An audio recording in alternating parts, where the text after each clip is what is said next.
Muy buenas tardes, amigos. Este es el programa Diálogos del Montoner.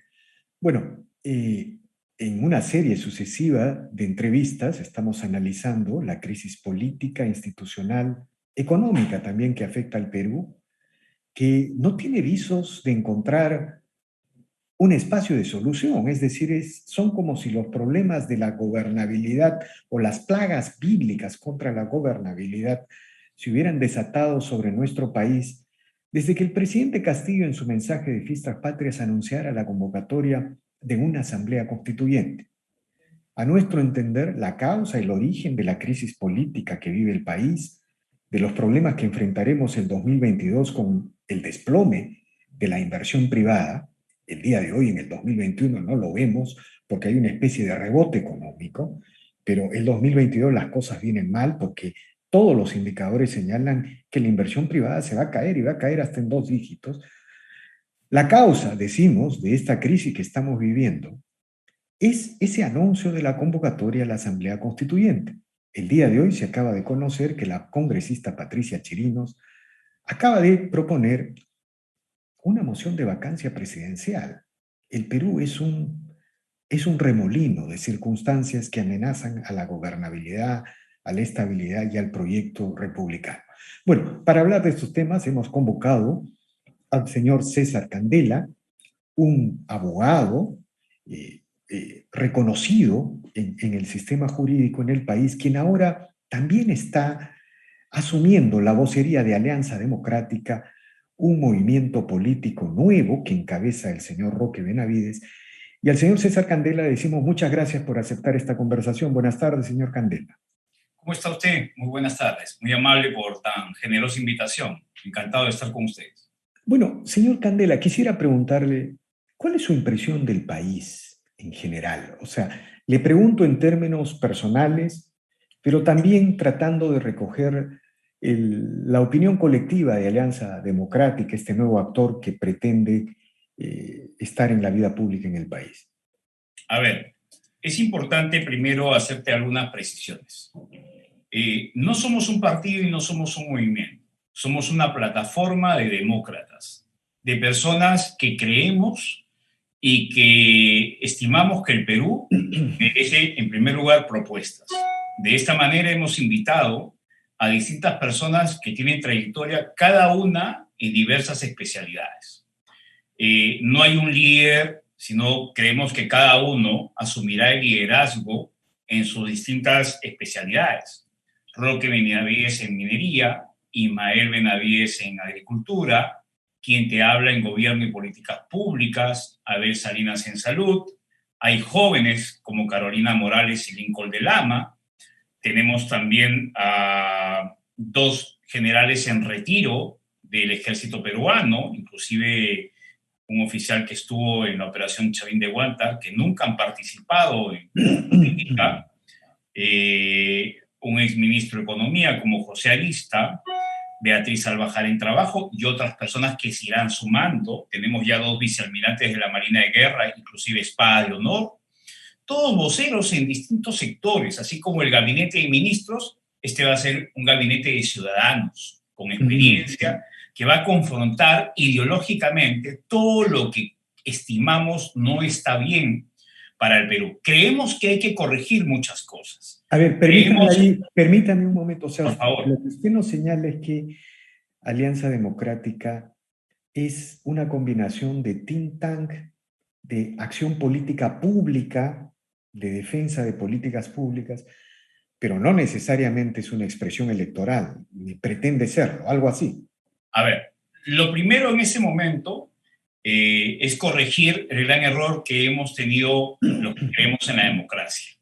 En las últimas elecciones hemos visto 17 candidatos a la presidencia de la República. Y no debe sorprender que en las próximas elecciones municipales, solamente en Lima, estoy pensando que vamos a tener por lo menos más de una docena de candidatos al sillón municipal. Entonces, creo que hay que unirnos, ¿no? Establecer criterios únicos, como la libertad, la democracia, la mejor distribución de la riqueza, la corrección de lo que se ha hecho mal, la reducción de la corrupción, en fin, todo lo que hay que mejorar, porque todo es materia de mejoría, ¿no? Sin embargo, eso no significa destruir lo avanzado, que es un poco lo que estamos viendo que está pasando hoy hasta hacia donde creo o creemos está yendo con la adopción de algunas propuestas, ¿no? Vemos mucho desorden estos 3 meses de gobierno, lamentablemente, 2 gabinetes de ministros, 3 ministros en el Ministerio del Interior, intercambio de ministros que han tenido que salir por distintos escándalos, nombramiento de funcionarios sumamente cuestionados, manoseo en la designación de los altos mandos de las Fuerzas Armadas, en fin, una sucesión de hechos que lamentablemente muestran una improvisación. Y creo que para corregir lo que se reclama no se ha hecho bien, no es necesario contar con personas que no tienen, digamos, una preparación. Habrían algunos, perdón, Víctor, si me permites, que podrían decir, oiga, señor Candela, pero durante estos años han habido personas que supuestamente están preparadas.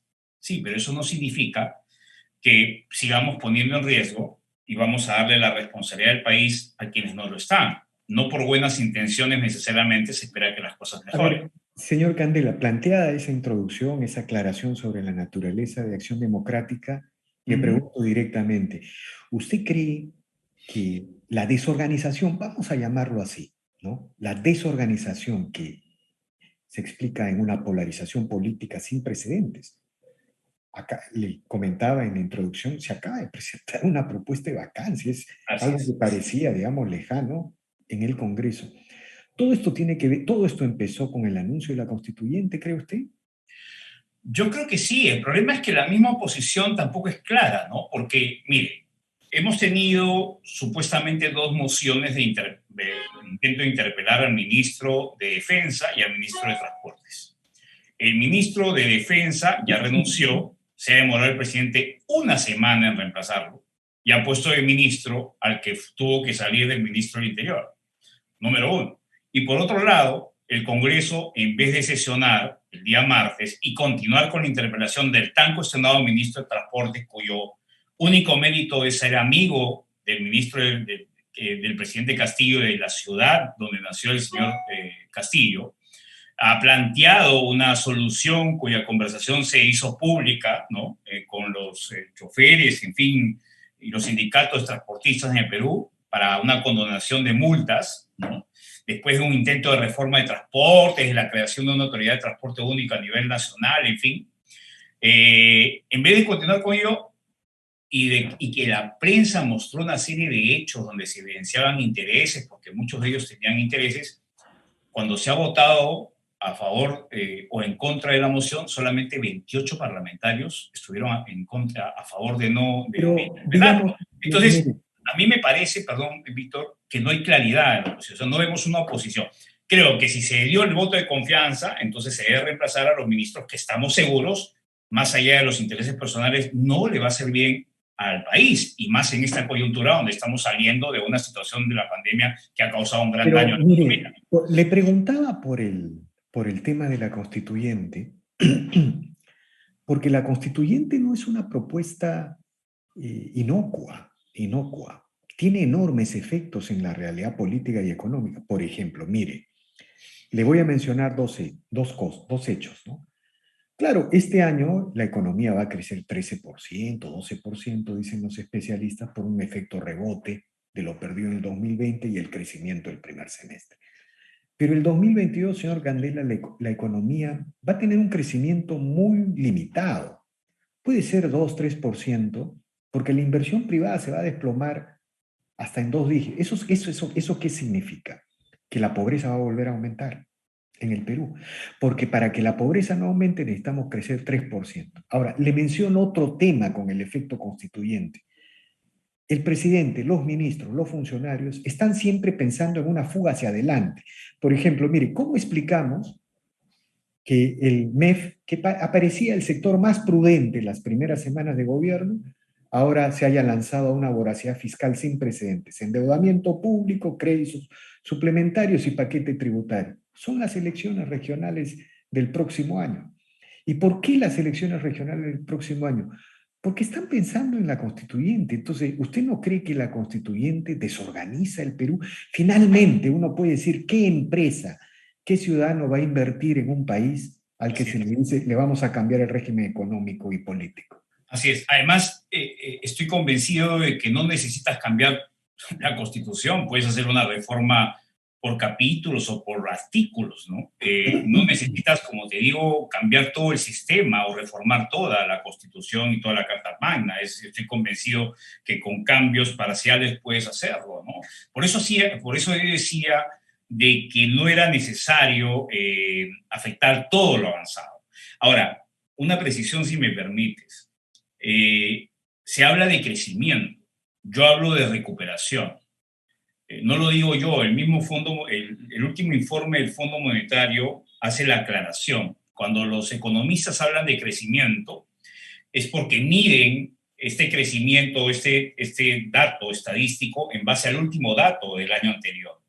Pero el Perú crecía antes de la pandemia a un promedio anual del 4%, habiendo crecido 2,6% el último año previo de la pandemia. Ujú. Entonces, en realidad el Perú recién va a alcanzar el cero, el nivel del equilibrio cero, para empezar a crecer a los niveles que tenía antes de la pandemia a partir del próximo año.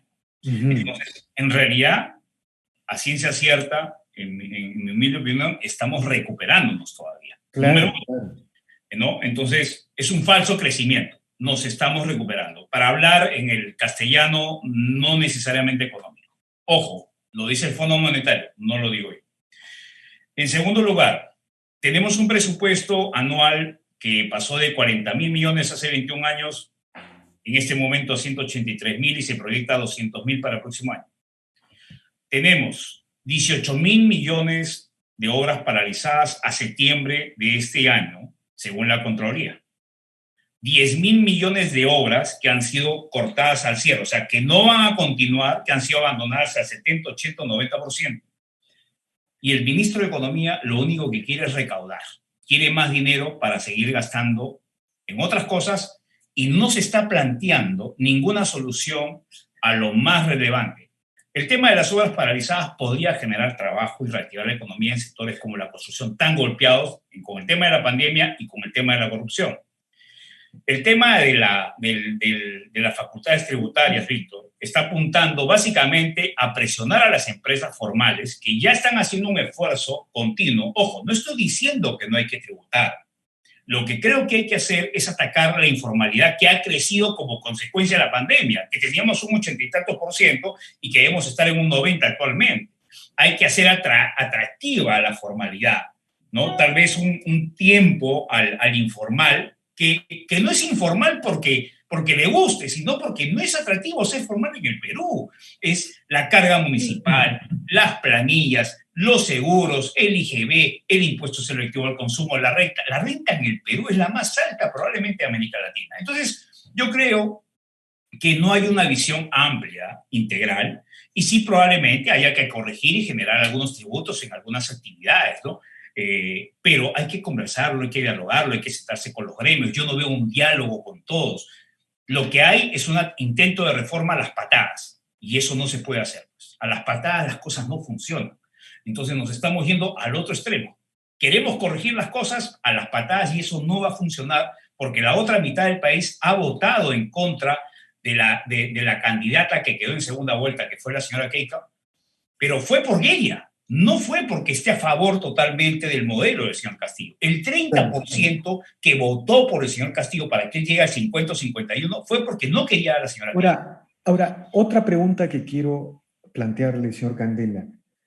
En, en la gente de Alianza Democrática, en los intelectuales, en los especialistas, en los empresarios, ¿existe el temor de que detrás del gobierno de Castillo se geste un proyecto totalitario chavista o consideran que es una visión exagerada de algún sector de la extrema derecha, por ejemplo?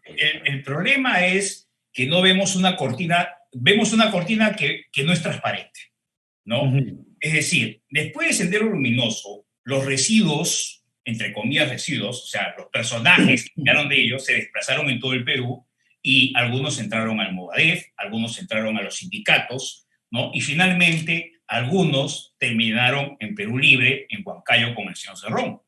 El señor Cerrón, antes de la campaña, trató de hacer un movimiento político chavista en Junín. No sé si tú veías las marchas que hacían con los niños, ¿no? Él viajaba y veneraba a Chávez públicamente. Bueno, él tiene derecho a venerar a quien quiera, a rendirle culto, besar la tumba de Fidel Castro, de Chávez, lo que quieras. Bueno, si él cree en su modelo, pudo haberse mudado allá y punto, ¿no? Total, la vida ya es gratuita.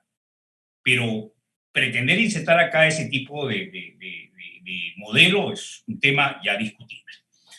Pero sí creemos, o algunos creen, y es válido, porque cuando no hay claridad, entonces uno tiene. Es como cuando uno entra a un cuarto oscuro, Víctor.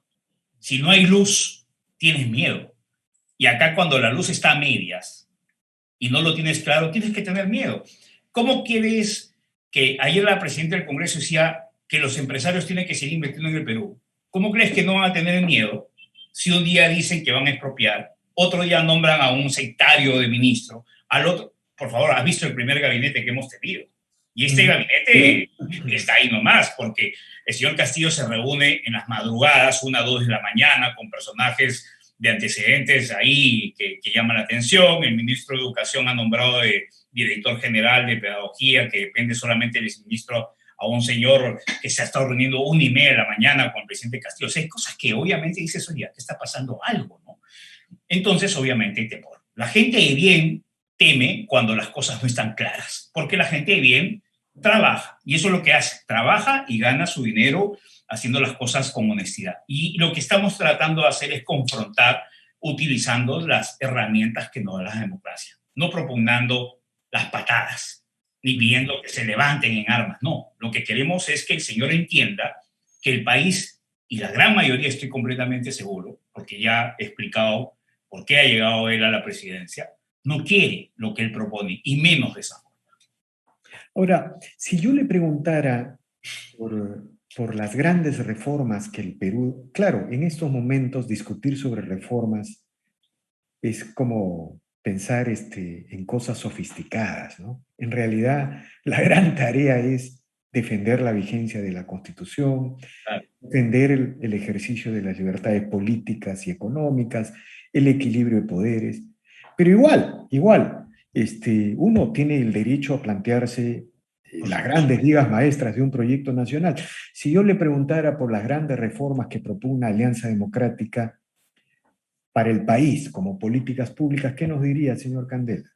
Creo que el eje fundamental de, más que reformas, como te he dicho ahorita, lo que hay que hacer es ayudar a la gente a recuperar su trabajo. Después de la pandemia, las primeras cifras nos daban 7 millones de peruanos que habían perdido su trabajo en todo el país, 500.000 de estudiantes universitarios, escolares de primaria y secundaria, el tema de conexión, ¿no? El tema del Internet, el tema de accesibilidad a los instrumentos para la educación, una generación prácticamente 2 años estudiando por redes, ¿no? Yo creo que hay muchas cosas que se han trastocado producto de la pandemia y creo que eso es el primer punto que hay que trabajar. Y eso es un trabajo que no implica 1 semana, 2 semanas. Mira, yo estoy convencido que Vizcarra cometió un error y el señor Castillo sigue cometiendo un error. Estamos en guerra y seguimos todavía en guerra porque no tenemos a alguien que nos está disparando con un fusil y una bala. Tenemos un enemigo invisible que está llevando a Europa a hablar, inclusive según un artículo de la BBC Mundo que he estado revisando ayer, a una probable cuarta ola. Irlanda, con la vacuna y con el más alto porcentaje de vacunación, está pensando en llevar a su gente nuevamente a una cuarentena. Mira, y eso probablemente esté pasando por alguna razón desconocida. Es un enemigo que todavía no se termina de conocer. No hay una vacuna que está efectivamente ayudando. El otro día conversaba con un médico, porque yo no conozco a ciencia cierta cómo es el COVID, no soy especialista, y me decía que inclusive el COVID se agrupa, como las pandillas, me dicen, ¿no? En Europa, me dice, están las cepas más agresivas y en América Latina no. Y yo primera vez que me quedé sorprendido, mira, ¿no? Entonces, la política pública ahora se tiene que mover de acuerdo a cómo se mueve el COVID.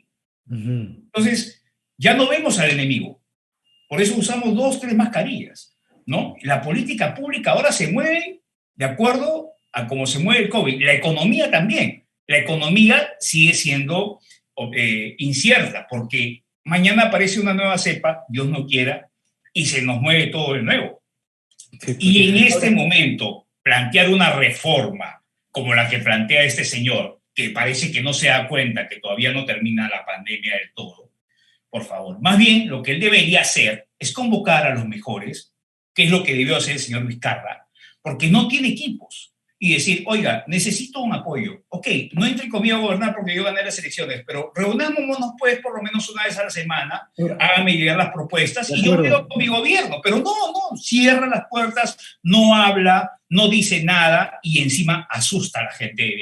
Ahora, una pregunta final, señor Candela. Usted habló de la oposición, del Congreso, pero se vienen las elecciones regionales, ¿no? Que podrían ser, digamos, si detrás del gobierno hay un proyecto colectivista que quiere una asamblea constituyente, quiere una salida colectivista, para llamarlo, estatista ya, para llamarlo, para utilizar adjetivos apropiados y no descalificadores, ¿ya? Si quiere una propuesta estatista, colectivista. Las elecciones regionales son muy importantes porque si los sectores comunistas, ortodoxos, progresistas tienen mayoría en las regiones, bueno, van a dar un paso adelante en su proyecto. ¿Qué le diría usted a la oposición con respecto a las elecciones regionales y este llamado a la unidad que me pareció entender en la primera parte de su intervención? Bueno, en principio hay que decirle a la gente que el mensaje que nos dan de que todas las responsabilidades de los partidos y el gobierno central es errado.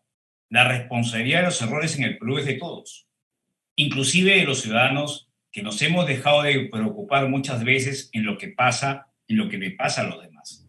Es por eso que muchas personas que ahora están participando en política y que se han preocupado de lo que viene pasando, se han dado cuenta que, bueno, a veces, como dicen, nunca es tarde, ¿no? Y más vale tarde que nunca. Hay que participar. Dicen, yo no he nacido para hacer política. O dicen, la política es muy sucia. No, se equivocan. La política existe de que existe el ser humano. La política viene desde el año cero. La política existe desde Grecia, desde Platón, desde Sócrates y existe en todo el mundo. La política es el instrumento que evita la confrontación y las guerras. Más bien hay que participar, hay que estudiar a los candidatos, no hay que dejarse engañar, hay que entender cómo funciona el municipio, qué hace un alcalde, qué hace un ministro, qué hace un congreso. Eso es lo que queremos hacer y esa es la tarea de este grupo de ciudadanos. No nos importa llegar a ser ministros o congresistas. Si en algún momento nos piden un consejo, lo vamos a hacer. Igual vamos a dar propuestas. Si las toman, excelente. ¿Por qué no? En buena hora. De eso se trata, de sumar desde tu escritorio, conversando con el vecino, con el amigo, diciéndole cosas que podemos hacer, ¿no? Pero si nos quedamos mirando y solamente cuestionando, podemos cuestionar, porque los cuestionamientos y la crítica nacen también propuestas, pero hay que proponer y también hay que sumar y también hay que decir lo que está mal. Y eso es la democracia, la libertad de decir las cosas. Muchas gracias, más bien, Víctor, por esta entrevista. Y a nuestros amigos, estamos en las redes, por supuesto, invitarlos a que nos sigan. Bueno, sí, esa es la idea, no hemos podido conversar antes por la vorágine de la coyuntura, pero esfuerzos como Alianza Democrática, que reúne a profesionales, a empresarios, a intelectuales, para opinar sobre las políticas públicas, son el camino, son la ruta. Y vamos a invitar a otras personas. Vamos a invitar, estamos coordinando con dirigentes de programas de vaso de leche. O sea, acá es escuchar a todos. Acá no le vamos a cerrar la puerta a nadie porque el Perú es de todos. El Perú no es de... Muchas gracias. Gracias, señor Candela. Infinitamente gracias. Bien, amigos, esta ha sido una nueva edición de Diálogos del Montonero. Regresamos en la siguiente edición.